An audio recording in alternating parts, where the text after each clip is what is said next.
This is just another mafia.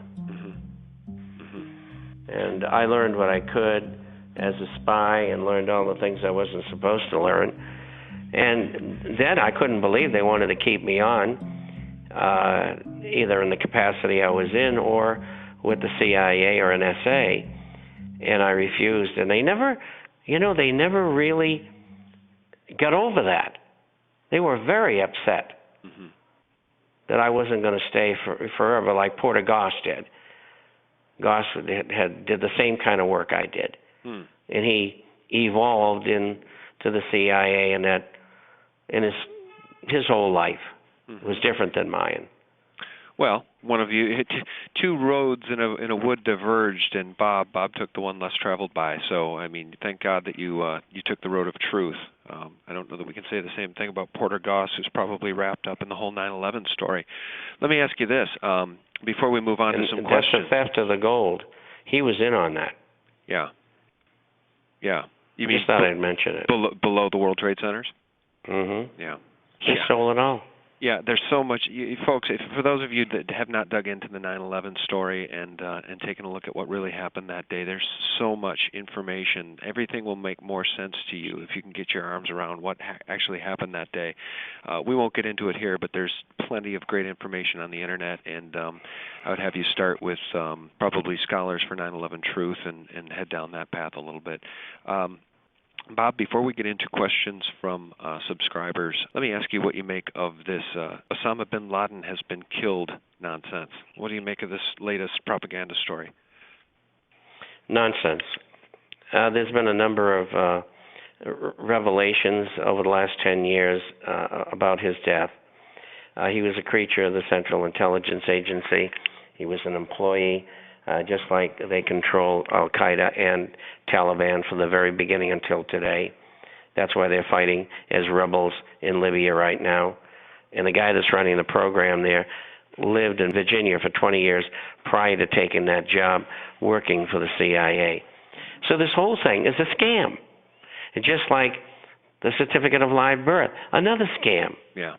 But the scams now, Bob, I mean, everything, just real briefly, I was thinking about doing an article for my little website where I wanted to talk about what may well be the secret government coming out and announcing their coup to those who are awake.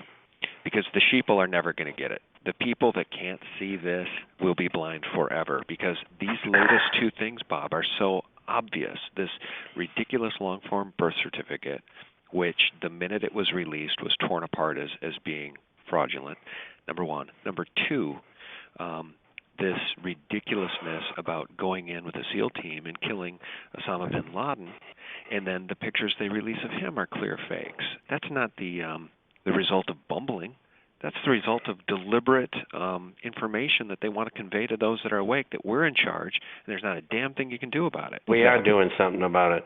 We're breathing down their necks heavily. And they are expediting their programs, and when you do that and you're forced to do that, you lose control. And that's what's going on. They should have never gone into the Middle East and done what they've done over the last couple of months. Stupid. Yeah. But they had their agenda. First of all, Libya is a good example. 29,000 Chinese working there. The Chinese had to pull them out. They're not getting any of their oil from there. They're very unhappy about it. But that was a deliberate confrontation. World War III has begun. The Chinese come back and said, oh, you want to do that? We're going to sell 2/3 of our dollars. Right. I know. The Russians haven't said anything yet, but in Syria, they have one of their biggest naval bases. I don't think they're very happy about that. I'm going to tell you something. If the U.S. or anybody else tries to take that naval base, they got a war on their hands. And the U.S. knows that. They're trying to start a war to cover up all the financial and economic shenanigans that they've pulled. Yeah, well, I think they've really opened up their Achilles heel, too, on taking silver down this far, Bob. I mean, I just really, dumb. They're in a box. I can't see how this helps them. Well, we'll know when the COT report comes out, if it's truthful, and I assume it is. I can't assume otherwise. And we'll find out what the net naked short position is. I mean, don't you think they're covering right now? Don't you think J.P. Morgan has to cover? We won't know. They're talking 33,000 contracts. The last time they covered it was 5, 6. What will it be this time? 5, 6? That's what I think. They're still going to be short 25, 30,000. How many have they put on since they had 33 on? Are you ready for a few specific questions from Oh, absolutely. viewers? Go ahead. Okay, this one comes from a good friend of ours, Truth Over Facts. And he asks you, Bob, though a person could be investing in mining shares overseas in order to stay clear of U.S. overregulation or collapse, is there any type of governmental jurisdiction over the NYSE that people should be aware of, given either some major financial collapse or financial power grab? And how does Germany play a role in that, given their merge ownership of the NYSE? Absolutely none. It has nothing to do with government directly. The government, only as a last resort, would run exchanges. When let's say we had a big depression, and you and I own gold and silver stocks, and the market stopped trading, and say for a week, which is possible. And out of all the brokerage firms, there were 300 that were going to go bankrupt. All they do is transfer the records from the insolvent brokerage firm to a solvent one. That's all they do. And if it becomes uproarious, the government will step in and say, okay, we're going to take them all over, and we're going to guarantee everything, and we're going to run everything until we can give it back to someone who can run it better than we can do it. And that's what's going to happen. As far as foreign ownership, let's take Agnico Eagle, Canadian company, one of the best gold silver mining companies in the world, if not the best management. It trades on Toronto, and it trades in the New York Stock Exchange. Maybe elsewhere, I'm not even aware of it, although I've been recommending the stock for 11 years. I never looked into that. But the point is this. You own shares in a company that produces gold and silver, not shares in a brokerage firm, not shares in the DTCC, not shares in the U.S. government. You own a mining company. No matter what happens, you still own them. Okay, well then he asks his follow-up question is related to nationalization. He's just wondering, what is your opinion on the likelihood of nationalization of any of these Canadian, Mexican, or any of these silver and gold mining companies around the world? First of all, it's always possible.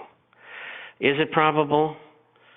Historically, only when you've had communist governments. Venezuela recently, Bolivia was going to do it the other day, and the guys down the mine say, you do that, you'll never get elected again. You leave it just the way it is. Yeah. So Morales backed off. Right. But they've nationalized in Ecuador. They may do it in Peru if this communist is elected in the election that's coming up. They haven't done it with the communist president in Uruguay because they don't have any mines there that I know about. And I used to live there, so I know. And so that's the way that works. So I don't see any nationalizations except in countries that become communist. I don't think America's going to become communist, or Canada. I was going to make a joke, like the United States. Well, they're already fascist. That's right. But you see, fascism allows the corporatist take on government. They like large corporations because the corporations tell the government what to do. And that's what fascism is all about, a marriage of corporate and political. Yeah. Yeah. And nobody explained it better than Benito Mussolini. Hey, before we let you go, do you have any parting words of wisdom for the people that were getting in for the first time at 45 and 50, expecting it to go straight to 100, and right now these people are on the verge of being shaken out? And I don't want that to happen to them because they're going to be sorry. What would you say to those folks? Oh, what you just said. I bought some silver at 46, 29 to be exact. And I'm proud of that. Mm-hmm. And so that's going to take my average up from $18 to $19. Mm-hmm. But for those of you who bought up there, find some money and buy some down here. This thing's going much higher. This is an abnormal incident. and it may not ever happen again. And so you want to be in the safest place you can be in silver and in gold. And today, both of them are trying to establish a bottom. I can see it. Yep. And so be a buyer in here, whether it's in gold and silver bullion, coins, shares, or a combination. The shares were cheap 2 weeks ago. I mean, really cheap. And you got to remember, I've been doing this for 52 years. Right. I was the largest gold silver stockbroker in the world.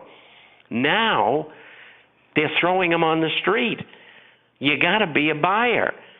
Yeah, and I want to leave people with this image in their minds, Bob, because you're absolutely right. You say that this is an unusual event, an event that's out of the ordinary, and you're right, because this trough, this valley that we're now currently sitting in, with the silver price being down around 34, 35, coming down from 50 so quickly in 4 or 5 days, and I want people to visualize what the next 6 months looks like. Visualize what the next 1 year looks like. Do they honestly think that chart will not correct? Do they honestly think that silver is going to stay in this trough forever? Just fast and the forward. fundamentals have not changed. Absolutely. And it's all there. And you're just getting a break. If you bought it, let's say you bought it 46 like I did, and you buy it 34. Well, you're going to average your cost. You buy the same amount of money's worth of silver that you just did. And if you can buy more, double it up as is possible. Then you bring your average way down to 38, 39, 40 or something like that, which is terrific. Absolutely. And it's our last really remaining way to rebel against this system and against the banksters, because we don't have the rule of law on our side right now, but we do have the ability to buy physical silver, which they do not want. That's why they're shaking the tree so hard. They want people to be afraid of this market and to run away and to sell their positions. Well, there's no silver out there. Whether it's Perth Mint or the Canadian Mint or any of the big companies in the United States, one of them sent a notice out this last week. If you got any silver you want to sell, we'll give you something over spot for it. Yeah, that was I couldn't believe it. I've never seen that before. Yep. $3 over spot. They don't have any. Right. Right. That was, of course, right before it corrected. But, yeah, no, you're right. $3 over spot from APMEX. That's what they were offering. Well, Bob Chapman of the International Forecaster, we really appreciate your time. Tell folks how they can get a free copy of the Forecaster, Bob. Well, the forecast is about business, finance, economic, social, and political issues all over the world. We publish on Wednesday and Saturday. Email. Everything that you need to know every week is in that publication. Get a free copy. Go to theinternationalforecaster.com. Or if you have a question, and we answer everyone, or if you want a copy, or if you want our latest releases on gold and silver shares, email me at bob, B-O-B, at INTFORECASTER.com. That's Bob at intforecaster.com. For those of you who want to call toll free, 877-479-8178. Okay, very good, sir. Always a pleasure to speak with you, and we look forward to speaking with you again in 2 weeks from today. That's terrific. All right. Have a great weekend, and thank you all for listening. Okay, thanks, Bob. Bye-bye. Bye-bye. Well, that's it, guys. Thanks for watching, and hang in there, because there's a lot of shills and turncoats in our midst, and don't let them contribute to your angst and help shake you from your position. Should be an interesting week and an interesting rest of the year. We'll talk soon. Good night.